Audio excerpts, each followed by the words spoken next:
Movie की शुरुआत होती है रोम की एक यूनिवर्सिटी से, जहां डोडो नाम का एक लेक्चरर फ्रेंच साहित्य पर अपने स्टूडेंट को पढ़ाता दिखाई देता है। उसके बाद डोडो अपने घर जाता है, जहां उसके बीमार पिता को दिखाया जाता है, जो कि बेड पर फिजिकली डिसेबल्ड है। डोडो ने अपने पिता की देखरेख करने के लिए फोस्ता नाम की एक नर्स को रखा है, जो कि डोडो के पिता एल्बर्टो को दवाइयां देने से लेकर उसकी फिजिकल नीड्स को भी पूरा करती है। फोस्ता डोडो को लाइक करती है और ये बात वो डोडो को भी कई बार बता चुकी है, लेकिन डोडो उसको मना कर देता है। आज भी जब डोडो अपने पिता के सोने के बाद जब अपने रूम में गया, तो फोस्ता भी उसके पीछे रूम में आकर उसके साथ इंटीमेट होने की कोशिश करती है, लेकिन डोडो हमेशा की तरह आज भी उसको खुद से अलग कर देता है। अब अगले दिन जब डोडो अपने पिता से मिलने उसके रूम में जाता है, तो हमें एल्बर्टो और डोडो की बातों से पता चलता है कि डोडो और उसकी वाइफ अलग रहते हैं। डोडो की वाइफ का नाम सिल्विया है, जो कि डोडो के बिहेवियर की वजह से उसको छोड़कर चली गई है। एल्बर्टो और डोडो बातें कर ही रहे थे कि इतने में फोस्ता आकर डोडो के पिता एल्बर्टो की देखभाल करने लगती है।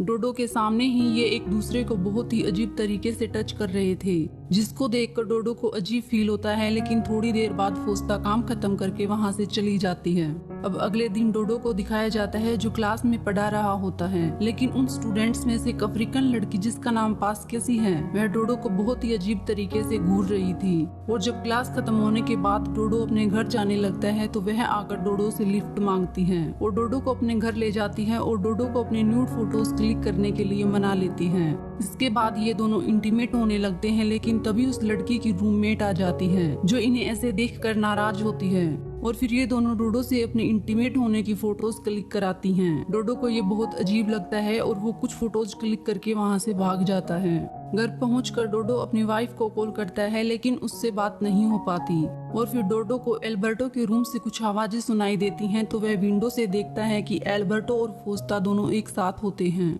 जिसके बाद वह अपनी वाइफ के साथ अपनी लाइफ को इमेजिन करने लगता है और बाथरूम में जाकर मास्टरबेट करता है। इसके बाद इनके घर पर एक आदमी आता है, जो उसके पिता एल्बर्टो को देखने के लिए आया था। अब अगले दिन डोडो अपनी वाइफ से मिलने जाता है, जहां ये दोनों मूवी देखने के लिए जाते हैं और डोडो अपनी वाइफ को घर वापस आने को कहता है, लेकिन सिल्विया मना करती है और कहती है कि अब उसकी लाइफ में कोई और आदमी आ गया है और डोडो को अपनी फर्स्ट नाइट के राज के बारे में भी बताती है, जहाँ डोडो के पिता एल्बर्टो उनके रूम में आए और इंटीमेट हुए थे। डोडो अब घर आकर अपने सोते हुए पिता को गुस्से और नफरत भरी नजरों से घूर रहा होता है। इतने में उसके पिता नींद से जग जाते हैं और उससे पूछते हैं कि वह उसको ऐसे क्यों घूर रहा है, तो डोडो बिना कुछ कहे ही वहाँ से चला जाता है। अब डोडो अपनी वाइफ से मिलता है, जहां वो उसे सभी गलतियों के लिए माफ करके उसे अपने साथ रहने को बोलता है। अब इनके सभी डाउट्स भी क्लियर हो जाते हैं, तो दोनों इंटीमेट होते हैं, जिसके बाद डोडो और सिल्विया एक साथ रहने लग जाते हैं और यहीं पर इस मूवी का एंड